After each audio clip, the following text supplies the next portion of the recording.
Salut à tous et à toutes les amis, j'espère que vous allez tous très bien. On se retrouve pour une nouvelle vidéo. On va un petit peu parler du match d'hier, demi-finale retour face à Feyenoord, conclu sur un match nul 0-0, insuffisant pour se qualifier en finale de Conference League. Un match où, au-delà de l'élimination cruelle et très décevante pour nous supporters, on aura remarqué beaucoup de difficultés chez les joueurs à se créer des occasions, sachant qu'on jouait pas non plus contre la meilleure défense d'Europe. Cette performance peut-elle impacter cette fin de saison, voire la gâcher complètement? On va se poser cette question dans cette vidéo. On va commencer en parlant du match que j'ai vraiment trouvé pas beau, que ce soit techniquement, tactiquement, ça s'applique pour les deux équipes. Feyenoord n'a pas été aussi flamboyant franchement, contrairement à ce qu'ils nous proposaient d'habitude. On les connaît, c'est une équipe offensive et qui aime marquer des buts, mais hier soir ils ont été malins et ils ont préservé leurs résultats. Mais de notre côté c'est pas du tout mieux, on avait le ballon, on récupérait, on mettait l'impact qu'il fallait. J'ai trouvé qu'on était bon au niveau de l'intensité, mais devant ça allait pas du tout, beaucoup d'imprécisions techniques, des attaquants que j'ai trouvé cramés. Milik, Dieng et Bakambu ont été trop imprécis dans leur passe et dans leur contrôle. Pour Dieng, on sentait qu'il n'arrivait même pas à courir avec la balle au pied. C'était vraiment une sale prestation offensive. Et c'est vraiment dommage parce que j'ai pas trouvé qu'on avait fait un si mauvais match que ça. C'est l'attaque qui suivait pas. C'est pour ça qu'on peut avoir beaucoup de regrets. Au milieu, il y a quand même Guendouzi que j'ai trouvé un peu décevant. Pareil pour Saliba en défense, d'habitude excellent. Pour les deux, c'est un peu le même cas de figure. On sentait l'accumulation des matchs dans les jambes. Tout ça pour dire que l'équipe était vraiment pas en forme et ça se voyait. À certains moments, l'attaque aurait pu beaucoup mieux faire, mais en général,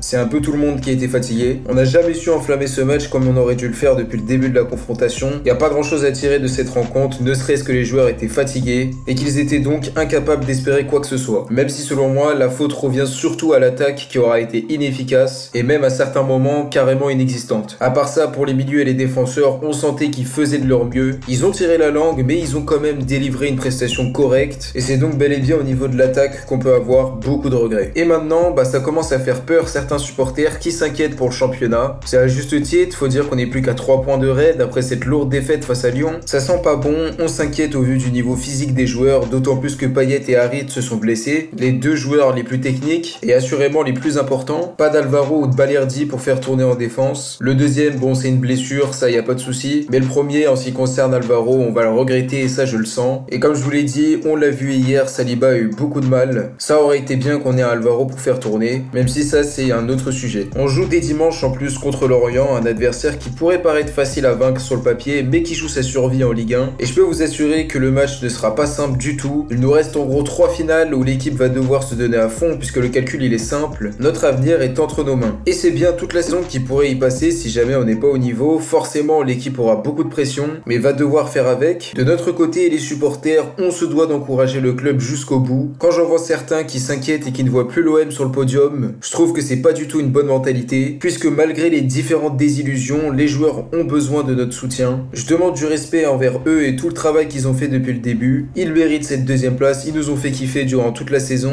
et c'est pas maintenant que tout doit se terminer. Je leur souhaite donc courage et détermination, et si vous voulez savoir, je suis intimement convaincu qu'ils y arriveront à conserver cette deuxième place. S'il y a bien une chose qu'on peut pas leur enlever, c'est cette envie de bien faire, de trop bien faire même à certains moments. Alors moi j'ai confiance en eux, et même si comme vous je suis très déçu d'hier soir, cette spirale négative doit cesser. On doit se remettre sur le bon chemin et pour ça on doit oublier cette demi-finale. La fin de saison ne sera pas simple et c'est pas avec des supporters pessimistes que les joueurs pourront espérer quoi que ce soit. Derrière cette élimination, il y a un bienfait même s'il est minime. On n'a plus qu'une chose à jouer, le championnat, et ce sera aux joueurs de terminer cette bonne saison en général comme il se doit. Donc voilà les amis, c'est déjà la fin de cette vidéo. N'hésitez pas à me dire si elle vous a plu. Donnez-moi votre avis en commentaire sur ce match, sur la fin de saison, comment vous le sentez. On se retrouve très vite pour une prochaine vidéo. D'ici là, prenez soin de vous. C'était Kalash. Ciao à tous.